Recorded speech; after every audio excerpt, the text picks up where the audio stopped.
Our commentator is Joe O'Brien.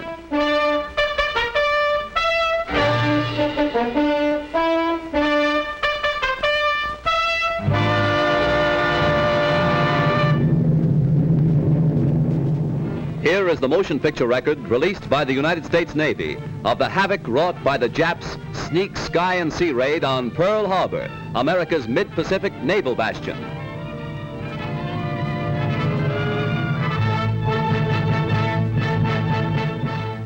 On December 7th, 1941, Japan, like its infamous Axis partners, struck first and declared war afterwards. Costly to our Navy was the loss of war vessels, airplanes, and equipment, but more costly to Japan was the effectiveness of its foul attack in immediately unifying America in its determination to fight and win the war thrust upon it, and to win the peace that will follow. The Japs copied their German masters in striking hard at airfields. Hickam Field, northwest of Honolulu, and the Fort Island Naval Plane Base were the first objectives of Japan's treachery. Scores of planes were bruised and battered by the Japs' aerial bombs. Many of these were demolished beyond repair. Direct hits were scored on hangars, and these were badly shattered. Equipment and airplane supplies were reduced to smoldering ruins. Here at the Naval Air Station is grim and positive evidence of Jap treachery. Here foul blows were struck, while Jap diplomats were talking peace in Washington. America lost 3 destroyers. Here are seen the United States destroyers Downs and Shaw as they rest on the bottom of Pearl Harbor with decks awash after Jap bombers make direct hits on their decks. First to feel the sting of Japanese steel are the USS Oklahoma and Utah, the latter a 33-year-old target ship. Accurate hits by the enemy bombers make short work of these 2 naval bulwarks. Now, with their keels practically out of water, they lie helpless wrecks and a sad reminder of cowardly strategy. To make possible the surprise attack within Pearl Harbor, the Japs built 2-man submarines to enable them to fire sneak blows within waters that are narrow and tortuous. Several of these surprise weapons were blown from the water by direct hits of our naval gunners. Others were beached and captured. While sky and sea fire was still raging, salvage crews inspected our naval craft to estimate what may be saved. Before the din of bursting bombs had been silenced, preparations were underway to salvage these 2 warships. At low tide, the huge propeller of the Oklahoma, stilled by the enemy, was high above water. It is believed that the small 2-man Jap submarines carrying dual torpedo tubes were responsible for these 2 losses to our Pacific Fleet.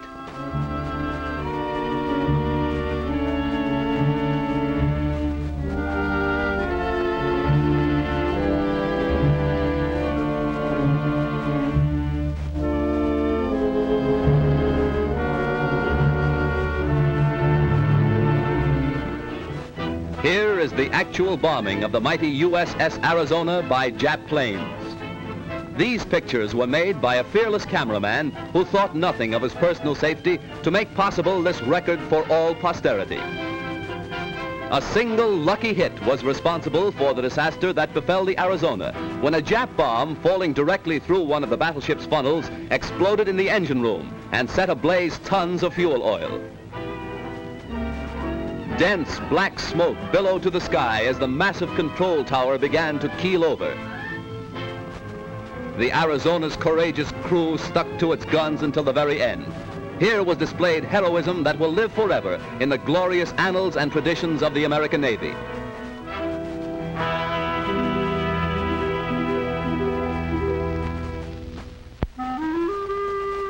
The once mighty Arizona now rests on Pearl Harbor's muddy bottom, a pitiful relic of its former self, a grim monument to the treachery of Japan.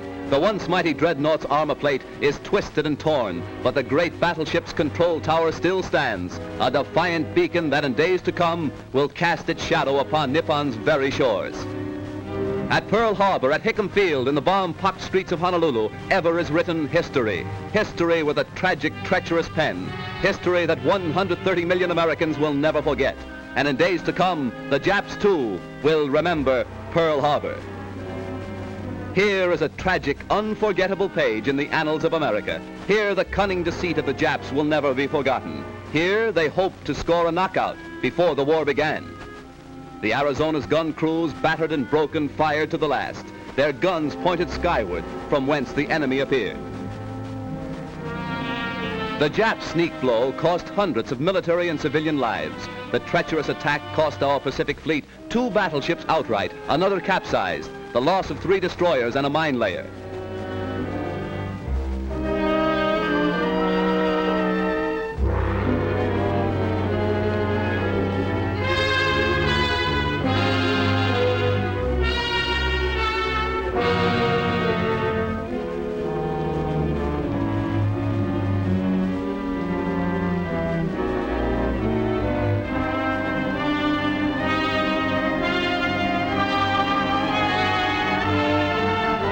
While bombs were still bursting and flames still pouring from our shattered naval craft, a light United States cruiser valiantly moves out to join the fleet and avenge Pearl Harbor.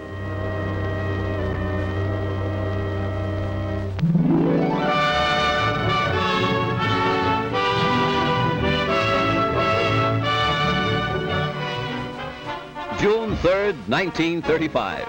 The Normandy, $60 million luxury liner, comes to America on its maiden crossing of the Atlantic, an event that occasioned a marine demonstration that will live in history. Whistles blew and sirens shrieked a mighty welcome to the new Queen of the Seas.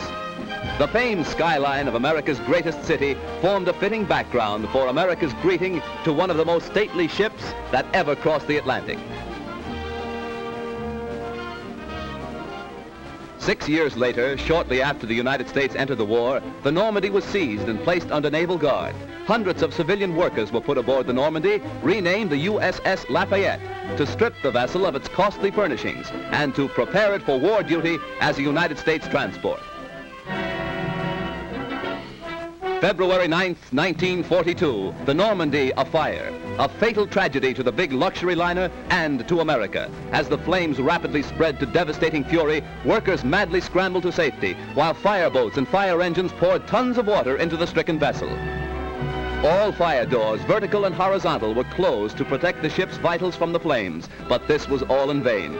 Dense clouds of thick, acrid smoke billowed far out over Manhattan, casting a mucky pall over Midtown and downtown New York.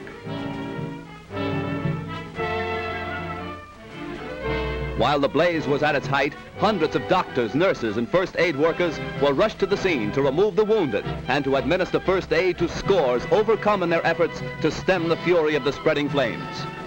Millions stood in awe when the Normandy first reached America on its triumphant maiden voyage. Again, millions lined the New York and New Jersey shores to sadly observe the passing of the doomed and ill-fated ship. Rear Admiral Adolphus Andrews, Commandant of the 3rd Naval District, ordered all hands ashore to save the lives of those who were heroically battling to keep the huge liner upright. Hour after hour, tons of water were pumped into the Normandy, causing a bad list to port, as strong hawsers snapped and tugs strove to push the giant vessel close to the wharf.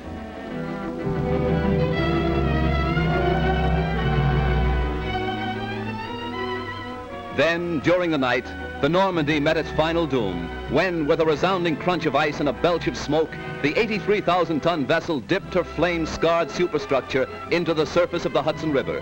Hundreds were injured when America lost its biggest naval auxiliary. Millions of dollars of damage has been done, and thousands of man-hours of labor have been nullified.